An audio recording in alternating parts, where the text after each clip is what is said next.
नमस्कार दोस्तों, मैं हूं हिमालय सिंह और आप देख रहे हैं भोजपुरी पब्लिक न्यूज़। और आज के इस वीडियो में हम बात करने वाले हैं पावर स्टार पवन सिंह के वीडियो गाने के बारे में, जिस वीडियो गाने का नाम है राजस्थानी घाघरा। इसका ऑडियो आप लोगों के बीच रिलीज हो गया है आदिशक्ति फिल्म यूट्यूब चैनल पर, और इसके ऑडियो को आप लोगों ने काफ़ी पसंद किया है। अब इसके वीडियो गाने की रिलीज डेट आज आपको बताने वाला हूँ इस वीडियो में। तो इस गाने को गाया है पावर स्टार पवन सिंह और प्रियंका सिंह ने। गीत अखिलेश कश्यप जी का है, उसे संगीत से सजाया है श्याम सुंदर जी ने। और ये गाना बहुत ही शानदार है। अब इसके वीडियो गाने का रिलीज डेट और टाइम कंफर्म हो गया है। जी हाँ दोस्तों, इसके वीडियो गाने का टाइम और डेट कंफर्म हो चुका है।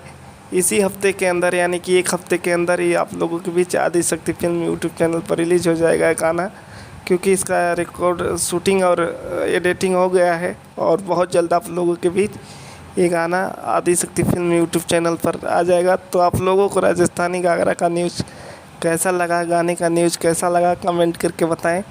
और हमारे चैनल पे नए हैं तो चैनल को सब्सक्राइब करके घंटी का बटन